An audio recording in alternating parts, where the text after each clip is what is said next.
Hello everyone. 35th episode के start में देखते हैं कि खुशी दोनों बहनों से कहती है कि मैंने आपकी रियल आइडेंटिटी शो करके आपको मुश्किल में डाल दिया, मगर यतान कहती है कि हम अब फैमिली हैं, तो तुम इस तरह की बातें ना करो। जिंगकोई यतान से कहती है कि अब तक फादर को तीनों किंग इंसिस्ट कर रहे होंगे कि हमें मारने में उनकी हेल्प करे, तो यतान कहती है कि हमें इस बारे में फिक्र करने की जरूरत नहीं, क्योंकि मुझे नहीं लगता कि फादर कभी उनकी बात मानेगा। तभी दूर खड़े यॉकिन और चॉफिंज नोट करते हैं कि कुछ इमॉर्टल वहाँ आ रहे हैं, तो चॉफिंज कहता है कि इन्हें मार देना चाहिए, क्योंकि अगर हम इन्हें नहीं मारेंगे तो ये हमें मार देंगे। तो यॉकिन कहता है कि ये मेरे क्लैन के हैं और मैं अपने लोगों को हर्ट नहीं कर सकता, और फिर वो सबको लेकर वहाँ से चला जाता है। तभी इमॉर्टल्स और डेमंस दोनों के ट्रूप वहाँ आते हैं, तो देखते हैं कि वो लोग यहाँ से जा चुके हैं, और दूसरी साइड पर वो पांचों वैंगलिंग सिटी आते हैं, तो छुप कर किसी सेफ प्लेस पर जा रहे थे। तभी रास्ते में दो डेमन सोल्जर्स उन्हें देख लेते हैं, तो फिर वो वहाँ से भागने लगते हैं, मगर यॉकिन उनके सामने जा खड़ा होता है और उन्हें मारने लगता है। चॉफिंज उसे रोक देता है और कहता है कि ये दोनों सोल्जर्स मेरी आर्मी के हैं और ये मेरे बड़ी हैं, इसलिए तुम इन्हें हर्ट ना करो। तो चिंकोई भी कहती है कि तुम इन्हें हर्ट ना करो, और सोल्जर्स वहाँ से जाने लगते हैं, तो खुशी उन दोनों को मार देती है। और चिंकोई यतान से कहती है कि इन्होंने आपकी लोकेशन ट्रेस कर ली है और हम इस टाइम किसी पर ट्रस्ट नहीं कर सकते, और फिर कहती है कि दोनों प्रिंस अपने रैलम वाले को हर्ट नहीं करेंगे, अगर जो कोई भी आपको हर्ट करना चाहेगा उसे मैं देख लूंगी। नेक्स्ट सीन में देखते हैं कि हेवनली किंग अपने जनरल से पूछते हैं कि कुछ पता चला कि नहीं, तो जनरल्स कहते हैं कि हमें उनका कोई क्लू नहीं मिला, और डेमन किंग भी बताता है कि डेमन आर्मी को भी उनका कोई क्लू नहीं मिला। बीस्ट किंग कहता है कि यॉकिन बहुत पावरफुल है और चॉफिंज सारी अरेंजमेंट में बहुत एक्सपर्ट है, और अब वो दोनों मिल गए हैं तो उन्हें पकड़ना बहुत मुश्किल है, और मुझे लगता है कि उन्हें ढूंढने के लिए हमें बहुत टाइम लगेगा। तो हेवनली किंग अपने जनरल से कहता है कि हर जगह अनाउंस करो कि अगर यतान और चिंकोई 3 दिन में ना मरी तो इंपेरियल सिटी को डिस्ट्रॉय कर दिया जाएगा। जनरल्स वहाँ से चले जाते हैं, और डेमन किंग हेवनली किंग से कहता है कि इस टाइम आप डीमंस की तरह रिएक्ट कर रहे हैं। तो हेवनली किंग कहता है कि चारों रैलम की सेफ्टी की खातिर मुझे ऐसा बनना पड़ा। तो डेमन किंग कहता है कि मेरी आर्मी आपको फॉलो करेगी और जैसा आप चाहेंगे वो वैसा ही करेंगे। और फिर हम देखते हैं कि वो पांचों एक इन में आकर रुके हुए थे, तो चॉफिंज चिंकोई से कहता है कि इनका ऑनर मेरा ट्रस्ट का है, इसलिए तुम लोग थोड़ा टाइम रेस्ट करो। तभी यॉकिन विंडो से बाहर सोल्जर्स को देखता है जो उन्हें ही ढूंढ रहे थे, तो वो सबसे कहता है कि हम और टाइम यहाँ नहीं रुक सकते। चिंकोई कहती है कि हम दोनों बहनों के कारण तुम दोनों मुश्किल में पड़ गए हो, तो चॉफिंज कहता है कि हम दोनों तुम दोनों को प्रोटेक्ट करने के लिए सबसे लड़ सकते हैं। चिंकोई कहती है कि वो तुम दोनों के क्लैंस के लोग हैं, और अगर तुम उन्हें मारोगे तो सब हम दोनों बहनों को ब्लेम करेंगे। और यतान की नेचर क्योंकि ऐसी ही थी, और यतान पर क्योंकि बचपन से ही बहुत टॉर्चर हुआ था, तो वो हमेशा से चाहती थी कि उसे पावर मिले तो वो अपना बदला ले, तो उसे चांस मिल गया था, तो कहती है कि मैं जाऊंगी तो सबको मार दूंगी। तो चिंकोई कहती है कि तुम्हें पावर तो मिल गई है, मगर तुम ऐसा करोगी तो सब समझेंगे कि हम दोनों वाकई मिलकर गुशाई को रीओपन करेंगी। और फिर कहती है कि अगर हम भी उन्हें मारने निकल पड़े तो हम में और उनमें कोई डिफरेंस नहीं रहेगा। और वो दोनों बहुत आर्ग्यू कर रही थी कि डोर नॉक होता है, तो वो सब डर जाते हैं, मगर वहाँ इनका ऑनर था, और वो आकर चॉफिंज को बताता है न्यूज मिली है कि डेमन आर्मी और इमॉर्टल आर्मी एम्परियल सिटी चली गई है,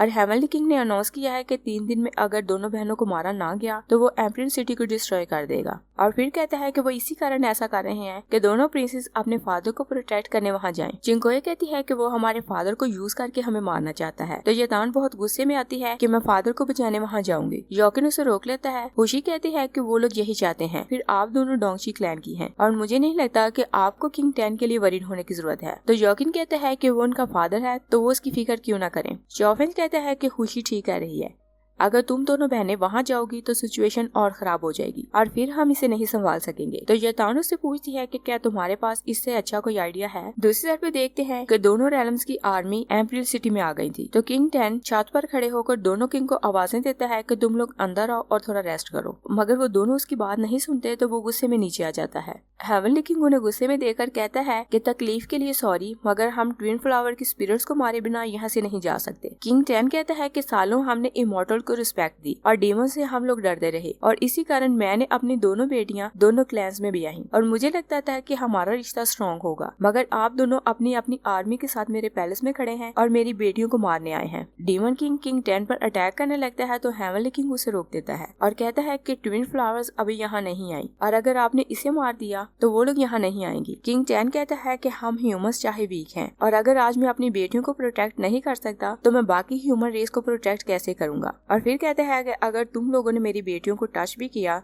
तो ह्यूमन रेस आप लोगों से जंग करेगी। तो वो तलवार निकाल लेता है, मगर हेवनली किंग डीमन किंग को ऐसा करने से रोकता है। तभी 2 इमोर्टल्स वहाँ आते हैं और बताते हैं कि इमोर्टल यॉकिन दोनों प्रिंसेस को लेकर हेवनली रेलम चला गया है और प्रिंसेस यतान ने मैसेज भेजा है कि मेरे फादर को किडनैप करने की जरूरत नहीं और हम दोनों बहनें 9th हॉल में आपका वेट कर रही हैं और अगर आप वहाँ नहीं आए तो हम 9th हॉल को डिस्ट्रॉय कर देंगे। हेवनली किंग कहता है कि वो दोनों बहनें इतनी बोल्ड हो गई हैं कि वो हमसे डील करें और हमें 9th हॉल में बुलाएं। डीमन किंग कहता है कि मैं भी अपनी आर्मी के साथ आपके साथ जाऊंगा और हम उन्हें वहीं मार देंगे। हेवनली किंग कहता है कि 9th हॉल सेक्रेड प्लेस है और हम वहाँ किसी का खून नहीं काट सकते, इसलिए तुम अकेले मेरे साथ जा सकते हो। और दोनों किंग 9th हॉल में आते हैं तो वो 5 ऑलरेडी वहाँ थे। हेवनली किंग यॉकिन से कहता है कि तुम इस फेक वाइफ के कारण अपने फादर के अगेंस्ट लड़ रहे हो और मैंने तुम्हें बार बार चांस दिया कि तुम मेरे साइड पर हो जाओ, मगर मुझे लगता है कि तुम्हें लेसन सिखाना पड़ेगा। और फिर कहता है कि तुम इन ट्विन फ्लावर्स को यहाँ 9th हॉल में ले आए और तुम अपने ही घर को डिस्ट्रॉय करने जा रहे हो। तो यॉकिन कहता है कि ये सब करने के लिए मुझे आपने ही फोर्स किया है। डीमन किंग यतान से पूछता है कि तुम लोगों ने हमें यहाँ क्यों बुलाया है। तो यतान कहती है कि पहली बात ये कि आपने हमारे पीछे जो सोल्जर्स लगाए हुए हैं उन्हें हटाएं और दूसरा वर्ल्ड को क्लियर करें कि पास में डोंगची क्लैन ने गोशाई को ओपन नहीं किया था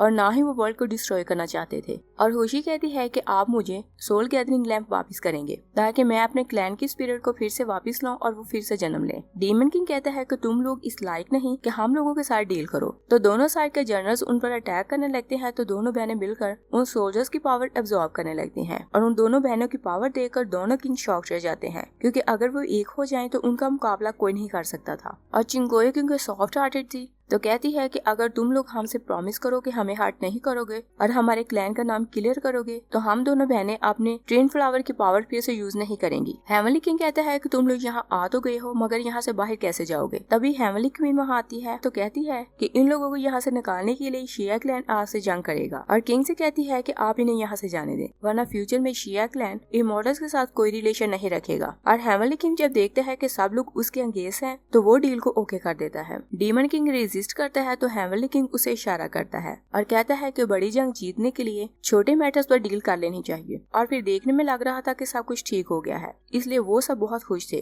और दूसरी साइड पर हुशी और चिंगहेंज सोल गैदरिंग लैंप लेने तीनों मास्टर्स के पास जाते हैं। तो हुशी उन्हें अपने बारे में सब बताती है और फिर जेड डाइटी का थैंक्स करती है कि अगर उस दिन आप ये लैंप यहाँ नहीं लाते तो मैं अपने क्लैन की सोल्स को वापस नहीं ला सकती थी। तो मास्टर्स उसे वो लैंप दे देते हैं और फिर वो 5 एम्परर पैलेस आ जाते हैं। और किंग टैन बहुत खुश था तो वो यॉकिन का थैंक्स करता है, मगर चॉफेंज बहुत जेलस होकर उनके सामने आता है और कहता है कि मैंने भी चिंगोए को प्रोटेक्ट किया था तो आपको मेरा भी थैंक्स करना चाहिए। तो किंग टैन उसके कान पकड़ लेता है और कहता है कि तुमने मुझे फादर इन लॉ के आके क्यों नहीं बुलाया। तो चॉफेंज भी खुश हो जाता है कि उन्होंने एटलीस्ट उसे एक्सेप्ट तो किया। और फिर हम देखते हैं कि वो 5 किंडर माउंटेन आते हैं जहाँ गोशाई थी और दोनों प्रिंसेस और होशी की स्पिरिट यहीं की थी, मगर इस टाइम वो यहाँ इसलिए आए थे कि सोल गैदरिंग लैब में जो स्पिरिट थी उन्हें आजाद करें ताकि डोंगजी क्लैन रिवाइव हो। और फिर जैसे ही होशी उन स्पिरिट्स को आजाद करती है तो वहाँ पे डेड स्पिरिट्स नहीं थी बल्कि एक पावरफुल फॉर्मेशन वहाँ बन जाती है। यॉकिन उस फॉर्मेशन को देखकर सबसे कहता है कि यहाँ से भागो, मगर इससे पहले कि वो भागते वो फॉर्मेशन चॉफेंज और यॉकिन दोनों को बांध लेती है। और यॉकिन बहुत पावरफुल होने पर भी उन सील को तोड़ नहीं पाता। तभी वो दोनों जमीन के साथ स्टक हो जाते हैं और तीनों गर्ल्स उनके पास आने लगती हैं तो वो भी हट हो जाती हैं। तो खुशी कहती है कि मैंने समझा कि लैंप में डेड स्पिरिट्स हैं। तो यॉकिन कहते हैं कि ये डेड स्पिरिट्स नहीं बल्कि ये स्पिरिट लॉकिंग फॉर्मेशन है और ये फॉर्मेशन जिसके अराउंड लगती है वो अपनी पावर को यूज नहीं कर पाता। चॉफेंज उसे कहता है कि इससे निकलने के लिए कुछ सोचो, मगर इससे पहले कि वो कुछ करते या सोचते डीमन किंग और हेवनली किंग दोनों अपनी अपनी आर्मी के साथ वहाँ आ जाते हैं। डीमन किंग कहता है कि तुम लोगों ने हेवनली किंग को लाइटली लेने की मिस्टेक कैसे कर ली। और दोनों किंग ने क्योंकि यतान और चिंगोए की पावर देख ली थी तो उन्हें पता चल गया था कि उन्हें उनसे कैसे डील करना है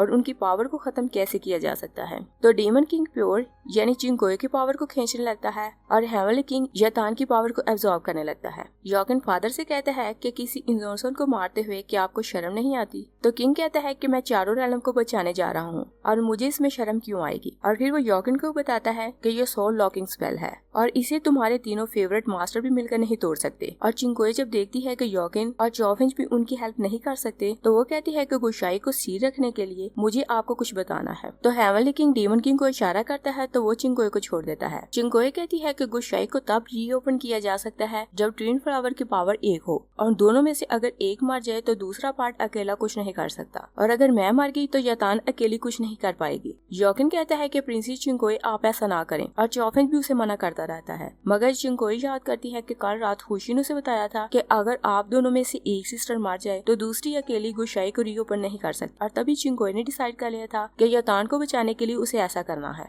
डेमन किंग कहता है कि अगर मैं यतान को मार दूं तो मेरी बॉडी में इम्प्योरिटी है और अगर मैं यतान को मार दूं तो मैं खुद भी मर जाऊंगा। तो चिंगकोई कहती है कि आप मुझे मरने दे और अगर मैं न रही तो यतान अकेली कुछ नहीं कर पाएगी। तो यतान चिल्लाती रहती है कि अगर हम दोनों में से किसी एक को मरना है तो मैं मरूंगी, मगर चिंगकोई उसकी बात नहीं सुनती और वो अपना गला खुद काट लेती है और बाकी चारों बहुत रोते रहते हैं। और जैसे ही उसकी बॉडी डिसअपीयर हो जाती है तो हेवनली किंग यतान को छोड़ देता है और यतान क्योंकि बहुत गुस्से में थी तो उन पर अटैक करने की कोशिश करती है, मगर उसकी पावर काम नहीं करती, मगर वो फिर भी कोशिश करती रहती है तो उसके मुंह से ब्लड निकलने लगता है और वो नीचे गिर जाती है। डेमन किंग हेवनली किंग से कहता है कि क्या आप योकिन को छोड़ देंगे? तो हेवनली किंग कहता है कि मैं सिर्फ योकिन को हेवनली रेल्म में वापस ले जाना चाहता हूँ। और फिर वो योकिन और चौफेन दोनों को खोल देता है और योकिन क्योंकि बहुत गुस्से में था तो वो हेवनली रेल्म पर अटैक करने की कोशिश करता है, मगर वो देखता है कि उसकी पावर भी काम नहीं कर रही, तो वो हुशी और यतान को टेलीपोर्ट करके एम्परर पैलेस भेज देता है और वो खुद भी नीचे गिर जाता है और अनकॉन्शियस हो जाता है। यही 35th एपिसोड फिनिश हो जाती है। Thanks for watching.